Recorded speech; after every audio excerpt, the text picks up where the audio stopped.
So thank you everyone for joining. My name's Dave Glover. For those of you who haven't met me previously, I recognize a lot of names on the phone. What I'd like to do this morning is just take you through a couple of use cases within NetWitness. As I understand it, in working with some of the engineers, everyone seems to know their one piece.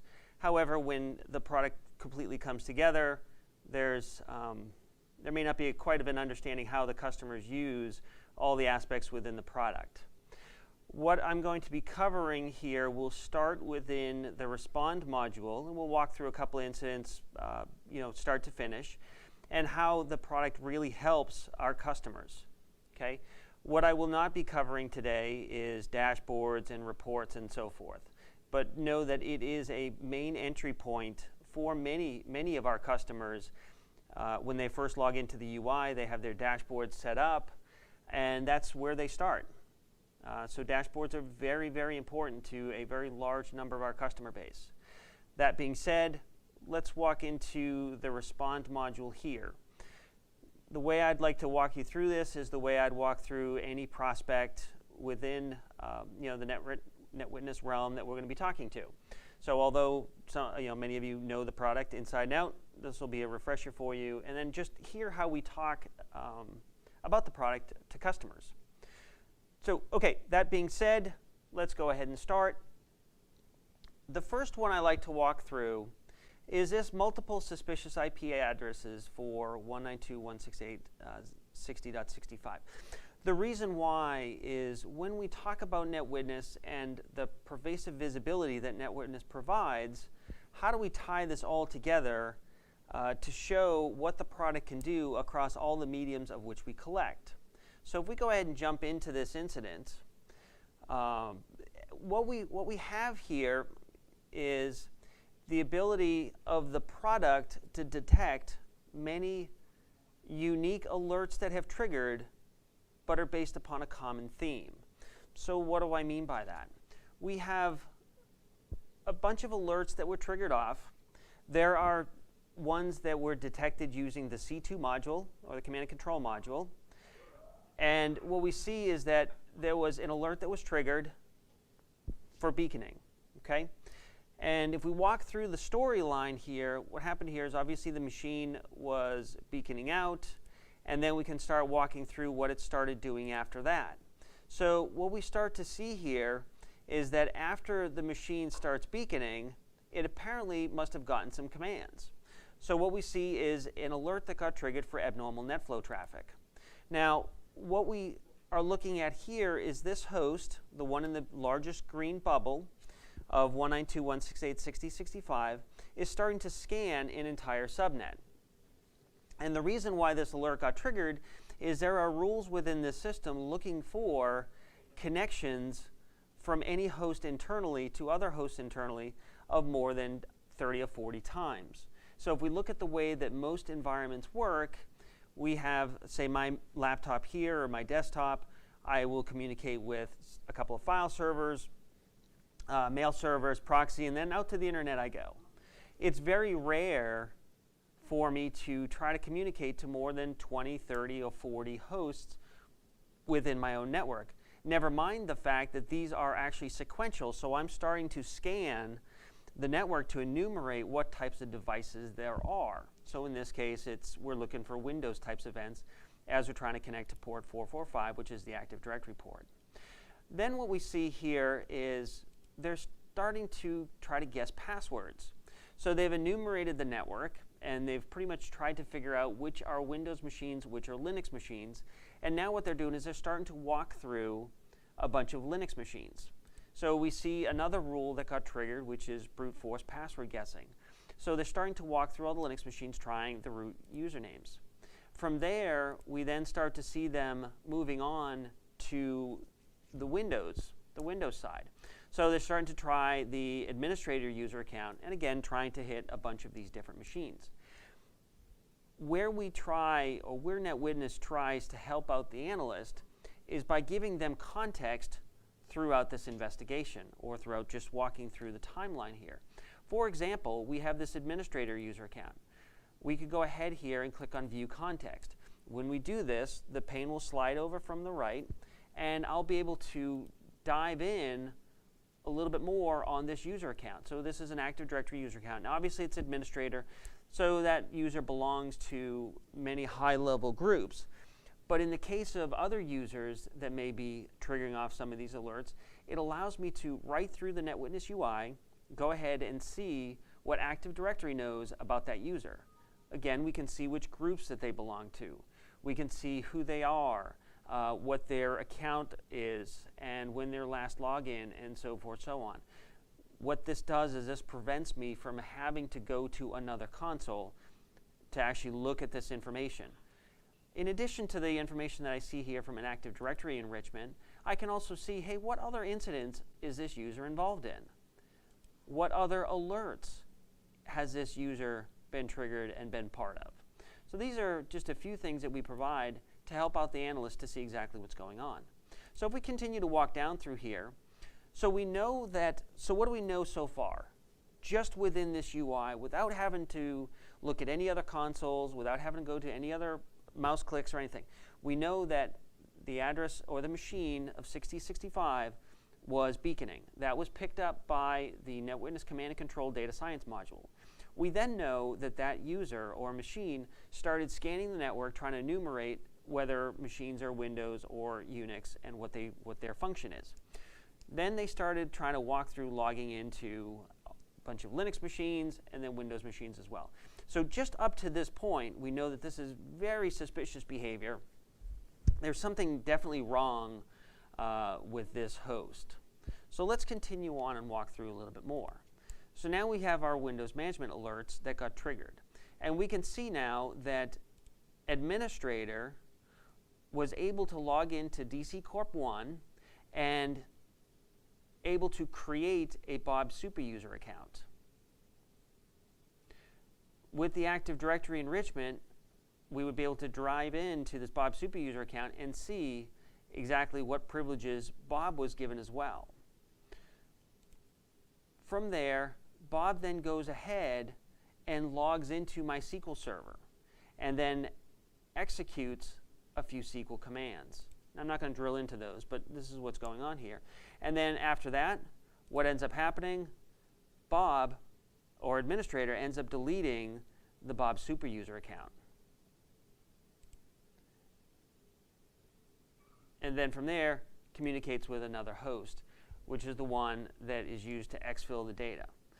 If we look at what has happened here, or what the Respond module or incident management system has done, is it took many different alert triggers and glued them together.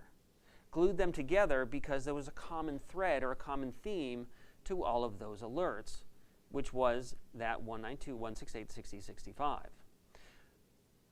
If the module, Respond module, did not exist, or any sort of incident management system, if I was just looking at raw alerts, I would have seen all of these alerts that got triggered, but I would have no idea if there was any relationship between them.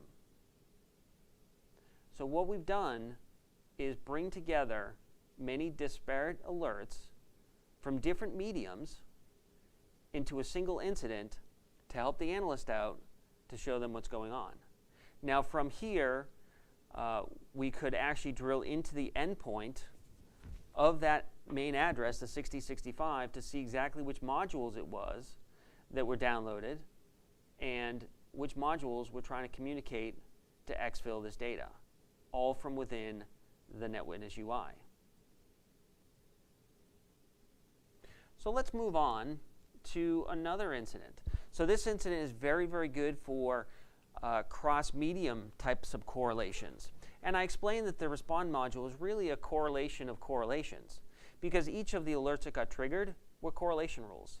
But then how do I bring visibility? How do I bring insight and knowledge into all those alerts to help the analyst? Well, I need to correlate the correlation rules. And that's exactly what the Incident Management Respond module does.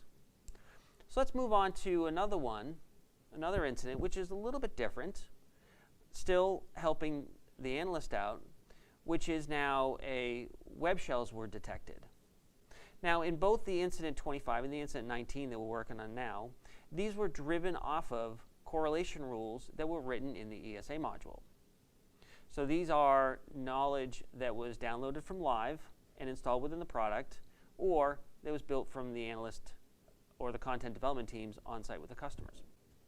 So let's take a look at this here.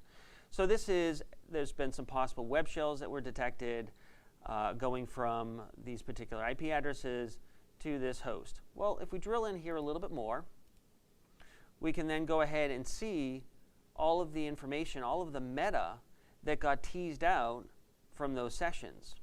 If we want to drill in even further, we can go ahead and see the event analysis, and then from here we can do our event analysis just to figure out a little bit more of exactly what's going on. This is where also some of the new additions in NetWitness 11, again, help the analyst and keep the analyst within our console. For example, we can see here that there's some sort of commands that are given, but unfortunately they're all base 64 encoded. And from the commands that were given that I can't read, I can now see the outputs. It looks like someone's trying to look at what network sessions are established, a little bit of directory listing. If we move on to some of the other sessions here, we can see that they're actually trying to enumerate directories and so forth. But my question is, as an analyst, how do I decode what's going on in this session? With the enhancements within NetWitness 11, I'm able to just go ahead and highlight the base 64 encoded text and click on decode. So once I do that, I can actually see exactly the commands that we're giving to drive the results that we're seeing down below. This is extremely useful for the analyst, as again, I am still within the NetWitness console, and I don't need to swivel my chair to look in Google or some of the other ones to do the decoding. Everything is right here. So far with the 2 incidents we've looked at, we've been able to do a full investigation right from within NetWitness. I do not need or have not needed to invoke any other tools for my investigation. So these are 2 very, very good examples of some of the enhancements within NetWitness to really help out the analyst. So now the other one I want to take a look at that we get from a lot of customers is you're collecting a lot of information, you should tell me. So let's talk about some of the capture time correlations that NetWitness does. The rules that we've looked at so far, or the alert triggers that have generated the incidents, have all been driven off of correlation rules that have been written either by an end user or by the NetWitness content team. But now let's take a look at another type of trigger, which is a capture time correlation rule. So this answers the request that we get of, you're collecting all the data, you should tell me when something is wrong. So let's take a look at one of these, for example. And if we take a look in the middle at the top, we have a phishing obfuscated link. Well, what is that? That is an example, a single example of the hundreds of capture time correlation rules that NetWitness has to help the analyst or the L1 analyst in finding and bubbling suspicious activities to the top. So if we look at a couple of these, we have file uploads from critical systems to dynamic DNS. We have possible web shells. We have obfuscated zip attachments. We have automated explicit logins. These are things that NetWitness is looking for to help you out. For example, if malware of the day comes out and the identifier for that is a specific hex character set at the top of the payload packet, we could run some capture time correlation rules looking for that. And then the results of those are they bubble them up here in the investigator screen. I could, if I wanted to, create an alert out of this so I would be notified, but these are really indicators that something is suspicious, indicators that, hey, you might want to look at this. So if we go ahead and follow this through, we could go ahead and click on this, and what we would be brought up to is this reconstruction view. Now from this reconstruction view, we can see that this is Dear Facebook User, and then they're trying to bait the person in to go ahead and click on this link. So if I were to highlight this and click on it, there are protections within the product that keep you from going where the link wants you to go, and we'll highlight and says, hey, I know that the link said www.facebook.com, but it's really going to 41, 140, 181, 156. So this is another good example of how the system helps the users and helps the analyst by bubbling up information that's relevant to their job. Now, if this was something that was interesting to me and I needed to come back to it, I could very simply take these events, these 25, or more importantly, maybe just a single event, and go ahead and create a new incident out of this. And this is where I could add in a phishing attempt, assign it to Chris Gordon, give it as malware, for example, and then from here, that incident would then be created, and then I could come back to that at a later date. But again, these are three different disparate use cases that used different mediums within the product. And again, any one of these I could pivot into the endpoint to see exactly what was going on. So by these three examples, we've shown correlation rules, we've shown correlation of network medium, NetFlow, logs. We can go into the endpoint, again, right through the UI. So by using the NetWitness console, I can see that I have pervasive visibility through the entire network stack within a single console. Thank you.